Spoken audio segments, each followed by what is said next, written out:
2028 నాటికి అమరావతి పక్కా అంటోంది ఏపీ ప్రభుత్వం. అందుకోసం వడివడిగా నిర్ణయాలను తీసుకోవడమే కాదు, చకచక అమలు చేసేస్తోంది. గతంలో మాస్టర్ ప్లాన్ డిజైన్లకి ఆలస్యం కావడంతో నిర్మాణం ఆలస్యమైందంటున్న ప్రభుత్వం ఈసారి అమరావతి విషయంలో ఎవరికీ ఎలాంటి అనుమానం అవసరం లేదని భరోసా ఇస్తోంది.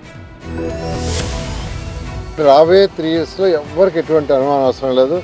100% అమరావతి క్యాపిటల్ సిటీ ఏదైతే డిజైన్ చేసామో పూర్తవుతుంది.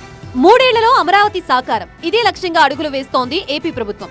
ఇందులో భాగంగా రాజధాని నిర్మాణ పనుల్ని వేగవంతం చేసే దిశగా మరో కీలక అడుగు వేసింది చంద్రబాబు సర్కార్.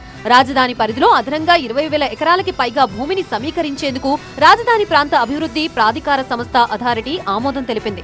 అమరావతి, తుళ్లూరు మండలాల్లోని 7 గ్రామాల్లో కలిపి మొత్తం 20,494 ఎకరాల భూమిని సమీకరించాలన్న ప్రతిపాదనకి అథారిటీ పచ్చజెండా ఊపింది. ముఖ్యమంత్రి చంద్రబాబు అధ్యక్షతన జరిగిన 50వ సిఆర్డీఏ అథారిటీ సమావేశంలో ఈ మేరకు కీలక నిర్ణయం తీసుకున్నారు. వైఎస్ఆర్సీపీ ఆధిపత్యం ఉన్న 1-2 గ్రామాల్లో కొంత గందరగోళం ఉందన్న మంత్రి నారాయణ 5-10% ఆమోదం లభించకపోవడం సహజమేనని తేల్చి చెప్పారు. మొత్తం 7 ప్రధాన అంశాలపై సిఆర్డీఏ సమావేశంలో చర్చించి ఆమోదముద్ర వేశారు. ఇందులో భాగంగా దీంతో పాటు రాజధానిలో అభివృద్ధి పనుల్ని పరుగులు పెట్టించేందుకు మరికొన్ని నిర్ణయాలు తీసుకున్నారు.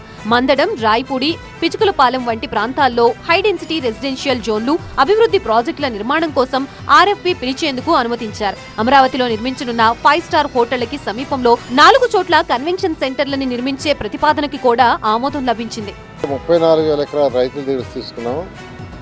దాని విలువ నిలవాలన్నా, విలువ పెరగాలన్నా ఎకనామిక్ యాక్టివిటీ ఉండాలి. హైదరాబాద్ నగరం ఆ విధంగా డెవలప్ అయిందంటే ఆ రోజు ముఖ్యమంత్రి గారు ఎకనామిక్ యాక్టివిటీ డెవలప్ చేశారు. ఆ ఉద్దేశంతో ఇక్కడ కూడా ఒక 2,500 ఎకరాల్లో ఒక స్మార్ట్ ఇండస్ట్రీస్ని వచ్చేట్టుగా చేస్తాం. ఒక 2,500 ఎకరాలు యాక్చువల్గా ప్రొక్యూర్ చేయమన్నారు. రాజధాని అమరావతికి పరిశ్రమలు రావాలంటే అంతర్జాతీయ విమానాశ్రయం ఏర్పాటు చేయాల్సిన అవసరం ఉందన్నారు మంత్రి నారాయణ. 2,500 ఎకరాల్లో స్మార్ట్ పరిశ్రమలు తీసుకొస్తామని చెప్పారు. రాజధాని నిర్మాణ పనులకి ఇసుక కొరత లేకుండా చూసేందుకు ప్రకాశం బ్యారేజీ ఎగువన డీసిలిటేషన్ ప్రక్రియ ద్వారా ఇసుకని తవ్వుకునేందుకు సిఆర్డీఏకి అనుమతిచ్చారు.